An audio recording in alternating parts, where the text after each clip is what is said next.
Hi guys, so back on the 13 build today. I've removed the fuel tank this morning. It's full of really muddy brown plasticine smelling horribleness. So like I said, I've removed the fuel tank from the car and this thing has to have been off the road for years. The fuel pump and bracket are absolutely covered in rust. The fuel itself was disgusting, reddy brown colour, quite slimy. The tank absolutely full of rust. I would imagine I could get probably half a bucket full around. You can hear it sliding around when I move the tank around. So I'd love to know a little bit more about this car. It's been off the road since at least April 2005. I've done an MOT history search and nothing comes up at all. I'll put that in the video now. So the GoPro I was using yesterday went flat just before I'd finished the video. As you can see, cut the arch tubs out. They still need to be trimmed back a little bit further and cleaned up with a flat disc, but for now that's enough. The next stage is to cut some plates and mount here, and then the roll cage tube with a little bend in down to the chassis leg here, just to give a little bit more support when I put it on the rollover frame. Seems a shame, but the rear is going to be cut off today. It's all in really good condition for how old the car is, and generally in the normal places they go. It's got some bubbles this end. I mean, that's to be expected, but it's all still there. All the S13s I've had in the past, even years ago, the rears have completely been missing, and this side's in really good shape. So maybe I do a nice tidy rear cut and that might come in useful for somebody. So put a very rough mark just where I intend to cut. I'm not cutting back as far as I need to go for the final version, just to get most of the material off so I can see exactly where I need to cut to.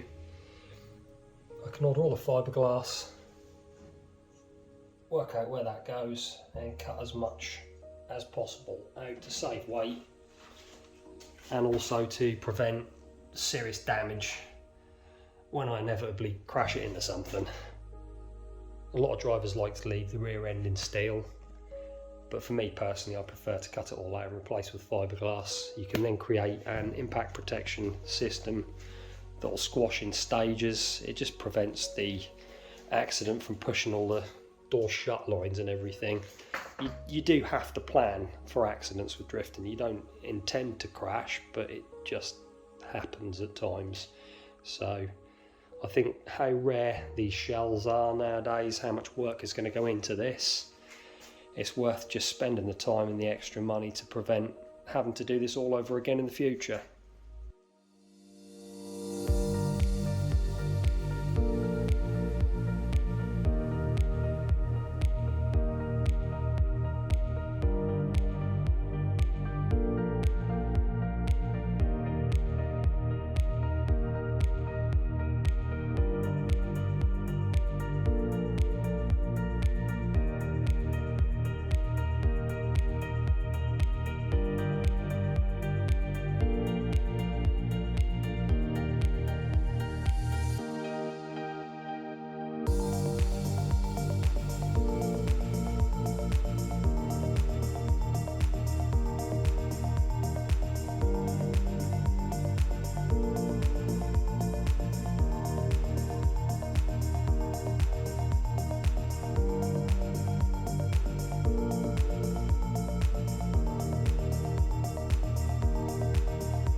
So that's the complete rear end lopped off, and the area where the over fenders will go.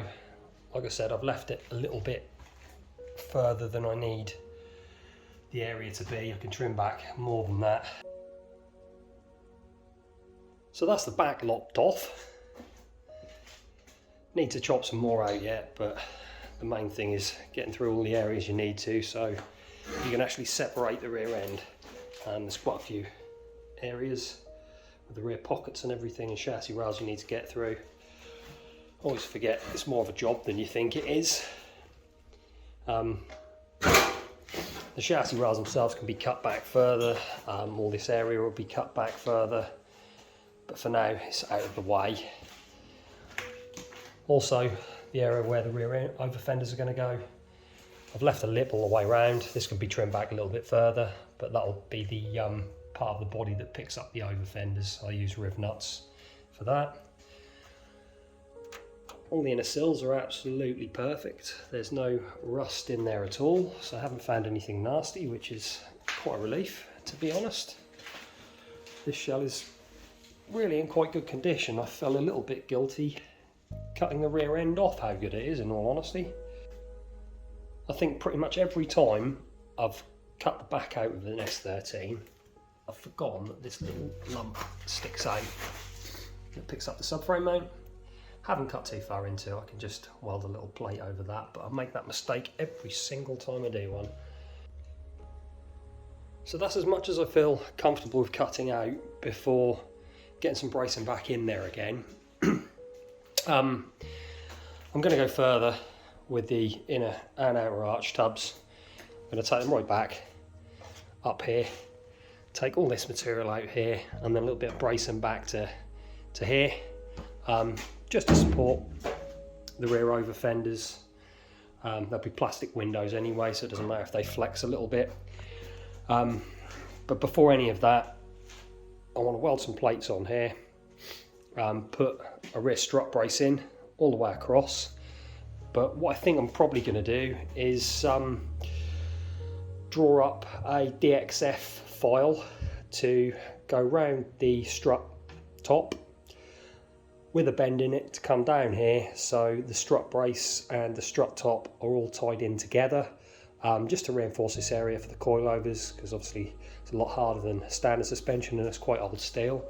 Thought it might be quite nice to show you guys what's involved. Drawing up a simple DXF file. Can send it off to the laser cutters and they custom cut the steel to the specification required.